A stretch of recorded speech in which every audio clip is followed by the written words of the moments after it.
Hello सब। आज मैं आपके लिए एक बहुत अच्छी कहानी लाया हूँ। एक किसान और उसके सोने के राज के बारे में। एक छोटे से गांव में रामू नाम का एक किसान रहता था। बहुत मेहनती और ईमानदार था, लेकिन उसकी हालत बहुत खराब थी।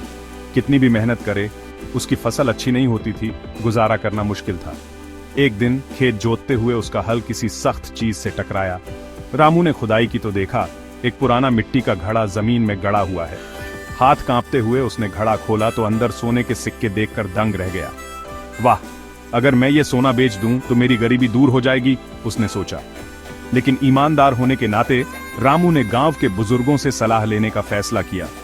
वह घड़ा लेकर गांव के मुखिया के पास गया और सब कुछ बताया।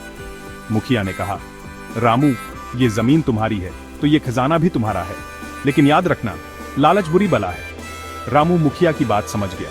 उसने सोना धीरे धीरे इस्तेमाल करने का फैसला किया ताकि किसी को शक न हो।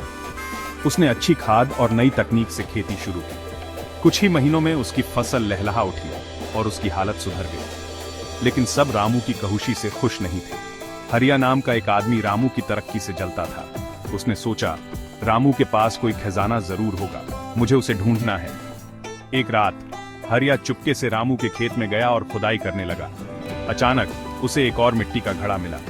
खुश होकर उसने उसे खोला, लेकिन एक जहरीला सांप निकला और उसे काट लिया।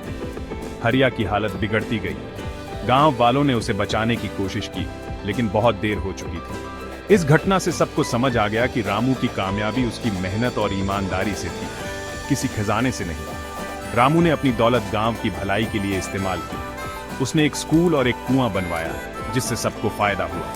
धीरे धीरे वह अपने ज्ञान और ईमानदारी के लिए पूरे इलाके में मशहूर हो गया। तो याद रखना, असली कामयाबी मेहनत और ईमानदारी से मिलती है। समझदार बनो, नम्र रहो।